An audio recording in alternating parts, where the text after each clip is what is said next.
Okay, let us all hear the title then.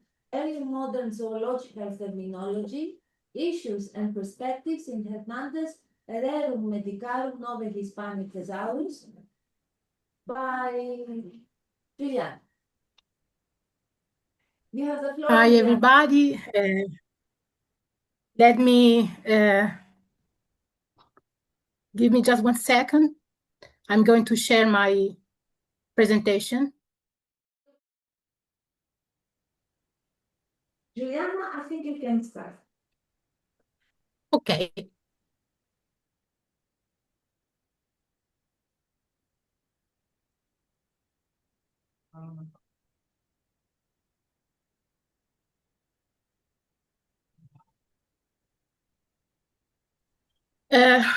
In my previous presentation on the extractionology, in particular, I work on the LLM-assisted identification of candidate zoological terms, building a structured data set from the text.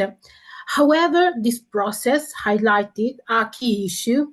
Identifying terms is only the first step. What really matters is how these terms can be interpreted and organized. For this reason, in this presentation, I move 1 step further. I present a revised extraction, and I will focus on how this data can be transformed into structured knowledge. The shift is from extracting terms to understanding how knowledge is constructed in the text. The extraction process needed to be revised for 3 main reasons. First, there was a need for consistency. The same concept could be expressed in different ways in the text, which led to inconsistencies.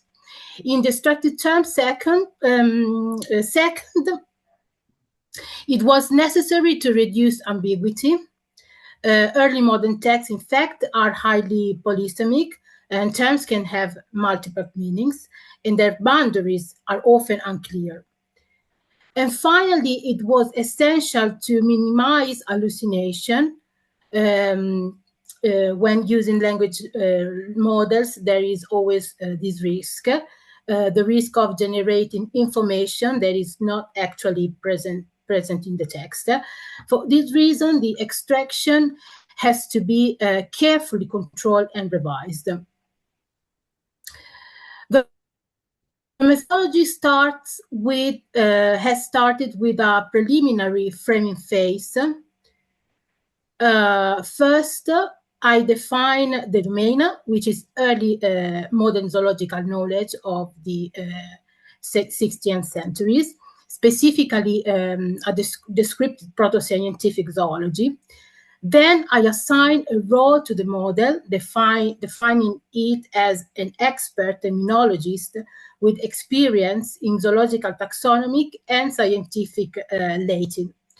This helps guide the extraction process in a more controlled and consistent way.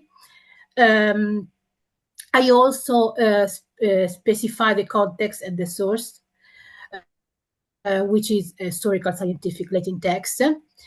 The purpose of this phase is to analyze how zoological knowledge is constructed in early modern texts through observation, Hernández observation, cultural, local tradition, European tradition, and local knowledge. In the second phase, I define the extraction criteria. I included only zoological entities and strictly related terms such as anatomy, morphology, instinct behavior, habitat, observable qualities, relation with humans, and animal-derived substances. At the same time, I explicitly exclude therapeutic or pharmacological effects, most of all verb, and related verbal structure. To ensure reliability, I introduce strict anti-hallucination constraints. This means that only terms explicitly present in the text are extracted with no invention, no inference, no normalization, and no substitution. In the third phase, I construct a control and structured prompt based on the domain, criteria, and constraints. And I applied a few shot method using positive example to show what to include and negative example to clarify what to exclude. This approach has improved the accuracy and has reduced interpretative ambiguity. To practice, from protocol to practice, I then moved from the theoretical protocol to its practical application. In the first test, I applied the prompt to the Iotoctily chapter. However, I observed that some relevant terms were excluded. In total, 45 were not captured by the initial extraction. As shown in the table, these excluded terms belong to different categories. The largest group consists of morphological adjectives, followed by additional terms like food, while smaller groups include animal names, medical terms, and comparative expression. This result shows that not all relevant lexical items are were automatically identified as terminological units. And it also highlights the need to refine the extraction criteria in order to better capture the complexity of the text. At the third test, after the first test, I revised the prompt using a few shot method. In particular, I added explicit inclusion example and extended the extraction criteria to include the former descriptive terms, former excluded descriptive terms. The idea was to guide the model more clearly by showing what should be considered relevant. I introduced positive examples, illustrated what to include, such as anatomical, morphological, behavioral, and habitat-related terms. On the other hand, I also provided negative examples specifying what to exclude, especially therapeutic action. For example, in this way, the model has been guided both positively and negatively, aiming to reduce ambiguity and improving the accuracy of the extraction.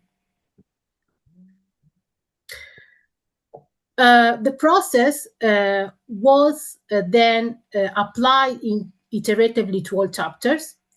The same procedure was used each time, while the prompt was progressively refined and improved at every iteration. However, automatic extraction alone was not sufficient. For this reason, a phase of manual validation has been necessary. These include, first of all, the removal of duplicates, such as repeated body parts, or recurrent adjectives like monstrous, mostrificus in Latin. In addition, I reviewed geographical expression and standardized them by creating multi-word items. These allowed me to represent places and location in a more consistent and structured way. As shown in the example, expressions such as lacus uliginosus or aqua stagnans were normalized into structured units. This final step ensures for sure the overall coherence and a quality, a high quality of the data set. The data obtained from the extraction have been again systematized and organized in a structured table. In total, 109 terms have been extracted.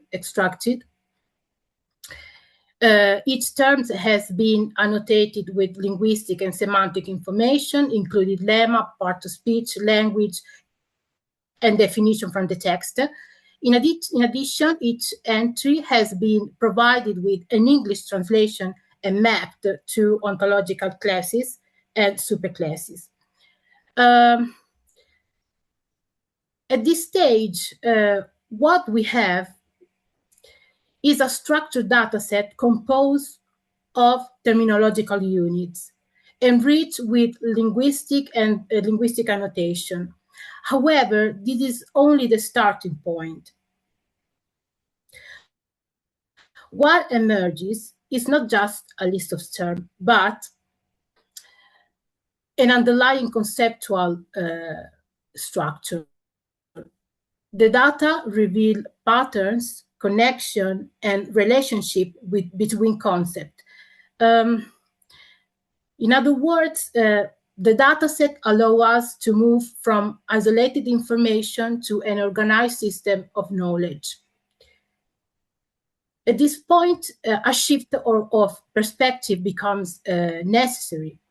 Instead of looking at the data as a set of isolated terms organized in a linear list of single elements, we need to move beyond the surface level. The extraction is not just a collection of terms, in fact, but a starting point. What emerged is a network of conceptual relations. Terms are connected, organized into structured domains, and from system of interconnecting concepts. These allow us to access the deeper structure of knowledge embedded in the text, or to move from text to relation and from list to knowledge system. The extracted terms can be organized into a set of interconnected domains, which together structure the knowledge contained in the text. The main domain is zoology, which includes animals, entity, and taxonomy references. Alongside these, morphology and anatomy describe physical features and body parts, while physiology and animal behavior capture process and actions. The environment or ecology domain situates animals within their habitats, while human society and material culture reflect interaction between human and animal. And finally, natural substances include materials derived from animals or used in daily life. These domains are not isolated, but interconnected, showing that knowledge in the text is organized across multiple levels. A particular domain is medicine, here in green, with 39 terms, where animals are associated with disease, substances, and preparations. So, beyond zoology, one key domain that emerges is medicine. These domains are essential to understand how animals are conceptualized in the text. In particular, we observe an outward-centered conceptualization in which the curative value of animals is fundamental.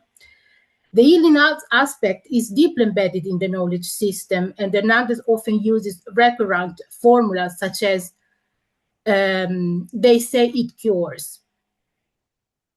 At the same time, this perspective is not isolated, but reflects an interaction between cultures.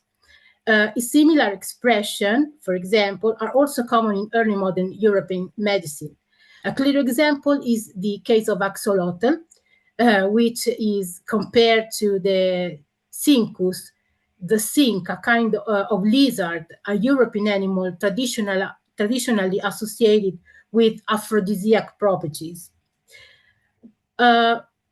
This shows that the medical dimension is not accidental, but reflects a hybrid knowledge system combining Nahuatl and European tradition.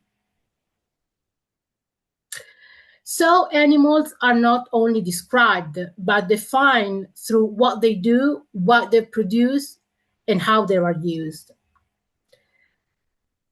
If we move beyond terms and look at verbs excluded in the extracted terminology, we see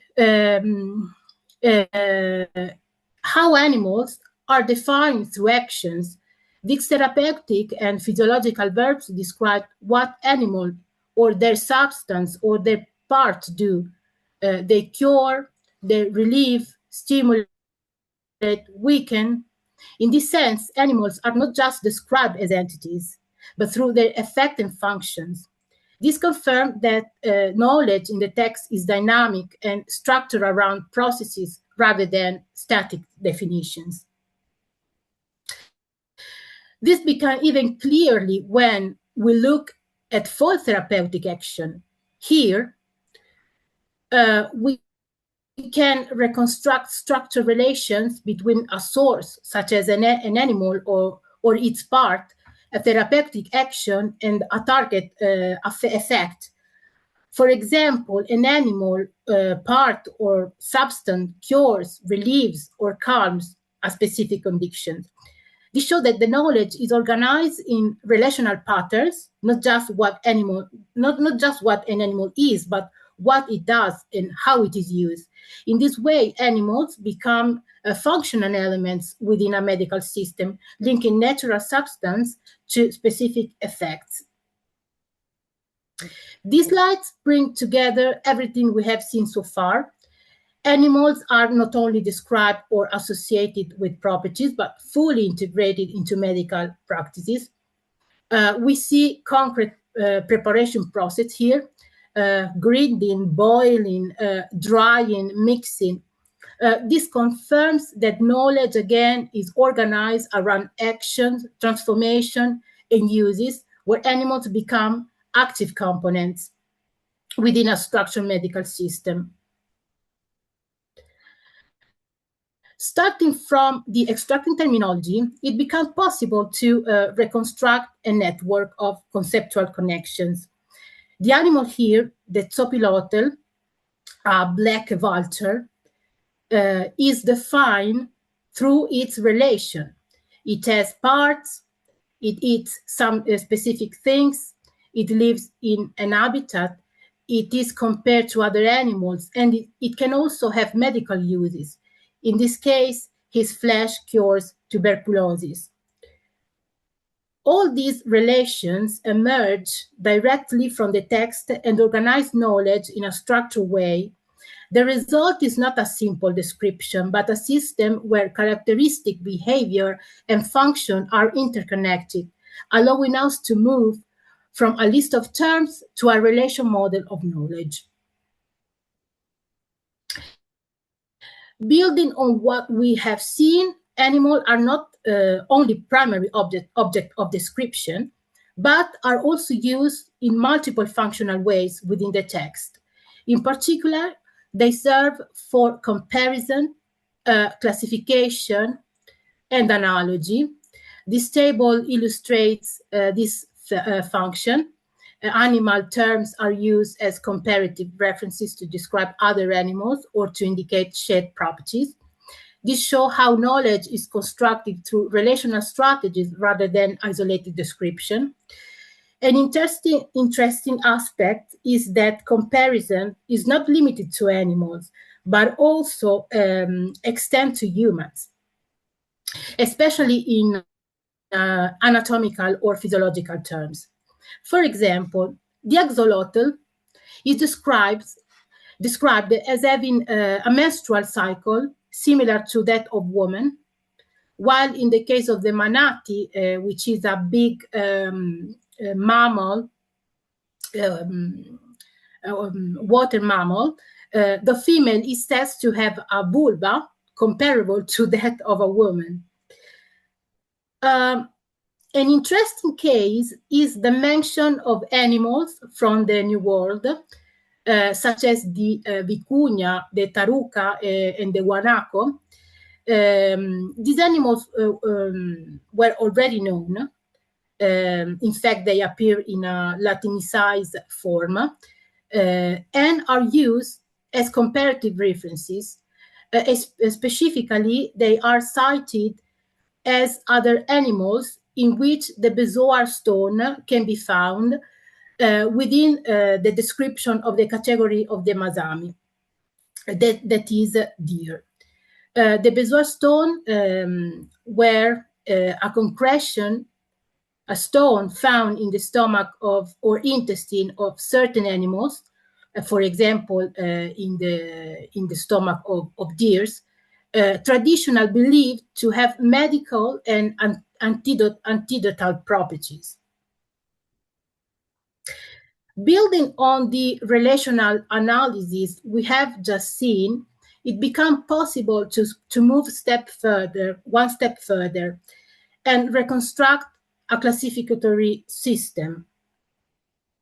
This classification has been reconstructed strictly on the basis of how Hernández described animals in the text, adhering as closely as possible to the original wording without adding external categories. What emerged is a pre-taxonomic system based on a combination of European knowledge and the observation of unknown animals. In total, 18 categories have been identified. A hierarchical structure has been introduced only when it is explicitly present in the text, as in the case of here in green, deer and birds, where subgroups are clearly indicated. Hernández often relies on familiar categories from the Old World, such as lizard, birds, or fish, using them as reference point to interpret new species. However, in some cases, he introduced less standard or Nahuatl categories, such as Itzquepatal, a skunk like mustelid, or even living animals not classified. A particularly interesting case is highlighted here, is the axolotl, which appears in an intermediate position, being described both as a fish and as a quadruped. This clearly shows the difficulty of fitting new and unfamiliar animals into existing classificatory framework. Why is the axolotl difficult to classify? Well, the axolotl is difficult to classify because it combines features that belong to different animals categories. From a morphological point of view, it has limbs like a lizard, but also gills and tail like a fish, and lives in water while having developed legs. This creates a clear ambiguity between terrestrial and aquatic animals. From a biological perspective, its peculiarity lies in neoteny, in the phenomenon of the neoteny. It remains, in fact, in a larval form, but is fully reproductive. So it can be considered both a larva and an adult at the same time. And this makes it even hard to place within a single category this animal. In fact, these difficulties are reflected historically. Hernández already described it as a lacustric fish, but also as a quadruped like a lizard. Later, in the 19th century, Cuvier classified it as a fish-like organism, while Dumeril demonstrated its ability to transform into a salamander. As a result, the same animal shift category across time and scientific systems, showing how its nature resists a stable classification. The axolotl represents a particularly revealing case. It is not just a curiosity, but it can be considered a paradigmatic example of the complexity we are dealing with. Its body combines features of different animals, categories, fish, amphibian, reptile, and even different life stages, since it is both a larva and adult at the same time.